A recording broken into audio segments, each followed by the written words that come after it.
हरे कृष्णा। राधे राधे। ओम नमो भगवते वासुदेवाय नमः। कार्तिक महाराज की जय। प्रिय श्रोताओं, आज के कार्तिक मास के अध्याय की शुरुआत हम भगवान विष्णु की एक पुण्य फलदायी कथा के साथ करेंगे। इस कथा को पूर्ण श्रद्धा और सच्चे मन से सुनने वालों को असीम सुखों की प्राप्ति होती है और श्री हरि नारायण भगवान उसकी सभी मनोकामनाओं को पूर्ण करते हैं।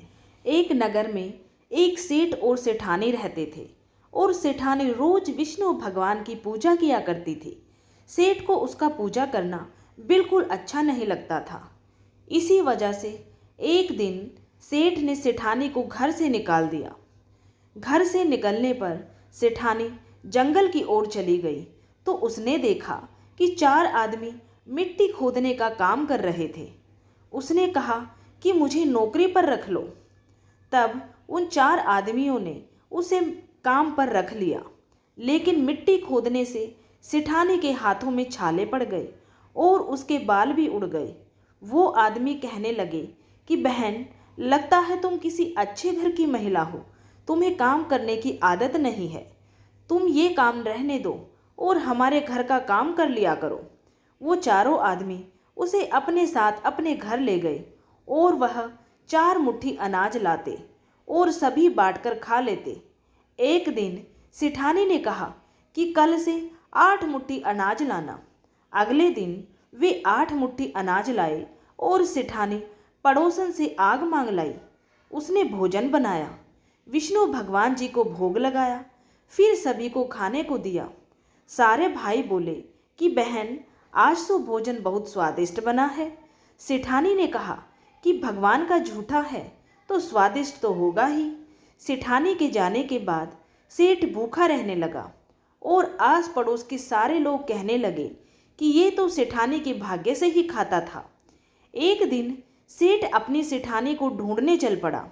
उसे ढूंढते ढूंढते वो भी उस जंगल में पहुंच गया जहां पर वो चारों आदमी मिट्टी खोदा करते थे। सेठ ने उन्हें देखा तो कहा कि भाई, मुझे भी काम पे रख लो। उन आदमियों ने उसे काम पे रख लिया, लेकिन मिट्टी खोदने से उसके भी हाथों में छाले पड़ गए और उसके भी बाल उड़ने लगे। उसकी ये हालत देखकर चारों बोले कि भाई, तुम्हें काम करने की आदत नहीं है, तुम हमारे साथ चलो और हमारे घर में रह लो। सेठ उन चारों आदमियों के साथ उनके घर पर चला गया और जाते ही उसने सेठानी को पहचान लिया, लेकिन सेठानी घूंघट में थी तो सेठ को देख नहीं पाई। सेठानी ने सभी के लिए भोजन तैयार किया और हर रोज की भांति भगवान विष्णु को भोग लगाया। उसने उन चारों भाइयों को भोजन परोस दिया, लेकिन जैसे ही वो सेठ को भोजन देने लगी तो विष्णु भगवान ने उसका हाथ पकड़ लिया। तब भाई बोले कि बहन, ये तुम क्या कर रही हो? वो बोली, मैं कुछ नहीं कर रही हूँ, मेरा हाथ तो भगवान विष्णु ने पकड़ लिया है। तब वो चारों भाई बोले, हमें भी विष्णु भगवान के दर्शन कराओ। उसने भगवान से प्रार्थना की तो विष्णु जी प्रकट हो गए। सभी ने भगवान के दर्शन किए। सेठ ने सेठानी से क्षमा मांगी और सेठानी को अपने साथ चलने को कहा। तब चारों भाइयों ने अपनी बहन को बहुत सारा धन देकर विदा किया।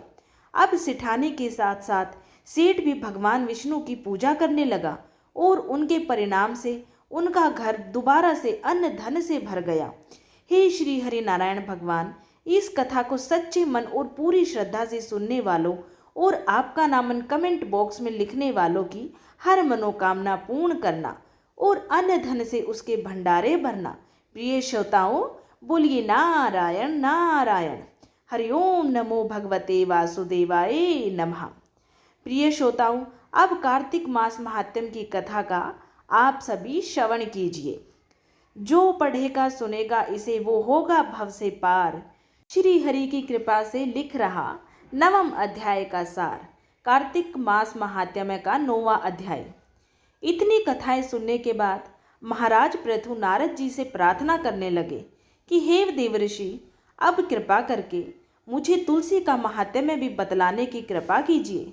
तब नारद जी बोले, हे राजा पृथु, प्राचीन काल में सहाद्री क्षेत्र के करवीरपुर में अत्यंत ज्ञानी, धर्मात्मा तथा ओम नमो भगवते वासुदेवाय मंत्र का जाप करने वाला धर्मदत्त नाम का एक ब्राह्मण रहता था। वो अतिथियों का आदर सत्कार भी खूब किया करता था। एक दिन प्रातःकाल एक पहर रात्रि शेष रहने पर वो ब्राह्मण पूजा की सामग्री लेकर भगवान के मंदिर में जा रहा था कि इतने में उसने सामने से आती हुई एक अत्यंत भयंकर राक्षसी को देखा। आगे को निकले हुए उसके टेढ़े मेढ़े और बड़े बड़े दांत, लाल बिल्कुल नग्न लकड़ी के समान सूखा शरीर तथा मुख से घुर घुर शब्द निकाल रही थी।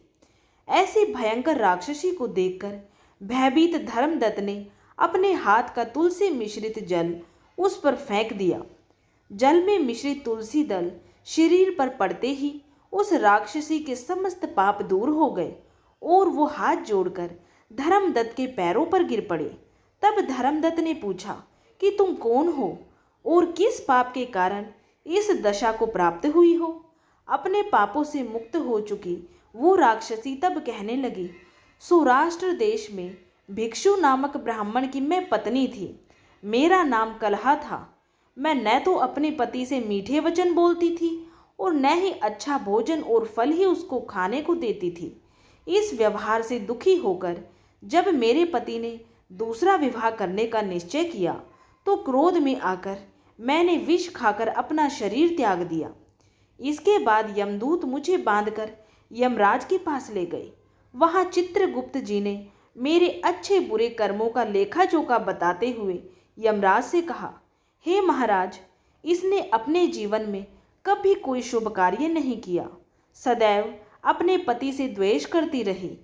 ये सुनकर यमराज ने आज्ञा दी, क्योंकि जिस बर्तन में ये पकाती थी उसी में खाती थी, इसलिए इसको पहले अपनी संतान को खाने वाली बिल्ली की योनि में भेजा जाए और उसके बाद पति से द्वेष करने के कारण इसको विष्ठा खाने वाली शूकरी की योनि प्राप्त हो। तदंतर क्योंकि इसने आत्महत्या की है, इसीलिए ये प्रेत योनि में जाए।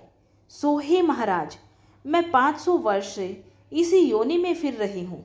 भूख और प्यास से दुखी होकर एक वैश्य के शरीर में प्रवेश करके मैं कृष्णा और वेणी नदी के संगम पर गई। जैसे ही मैं नदी के तट पर पहुंची, विष्णु के दूतों ने मुझे वैश्य के शरीर से निकालकर बाहर फेंक दिया। वहां घूमती फिरती मैं आ रही थी कि आप मुझे मिल गए। आपने तुलसी मिश्रित जो जल मेरे ऊपर फेंका है, उससे मेरे संपूर्ण पाप नष्ट हो गए हैं। हे महाराज, अब आप कृपा करके इस प्रेत योनि से मेरा उद्धार कीजिए। राक्षसी से सारा वृतांत सुनने के बाद ईश्वर भक्त ब्राह्मण धर्मदत्त ने कहा, तुमको देखकर मुझे अत्यंत ही दुख हुआ है। मैं जानता हूँ कि तीर्थ, व्रत, दान आदि सत्कर्म प्रेत योनि में नहीं हो सकते हैं। तुम्हारे पाप अधिक तथा पुण्य बहुत ही कम है। इसीलिए मैंने अपने जीवन काल में जितना कार्तिक मास का स्नान और व्रत किया है, उसका आधा पुण्य मैं तुमको देता हूँ। इससे तुम्हें उत्तम गति प्राप्त होगी। इसके पश्चात ब्राह्मण ने जो ही ओम नमो भगवते वासुदेवाय मंत्र पढ़ते हुए तुलसी मिश्रित जल से उसका अभिषेक किया, वो प्रेत योनि से मुक्त पाकर अग्नि के समान दिव्य देह धारण कर लक्ष्मी समान रूपवती हो गई। इसके बाद उसने ब्राह्मण को नमस्कार किया। तभी भगवान विष्णु के पुण्यशील तथा सुशील नामक 2 दूत वहां पर आए और उसको विमान में बैठाकर बैकुंठ लोक को ले गए। उन दूतों ने धर्मदत्त से कहा, हे ब्राह्मण, निरंतर भगवान की भक्ति में लगे रहने के कारण तुम धन्य हो।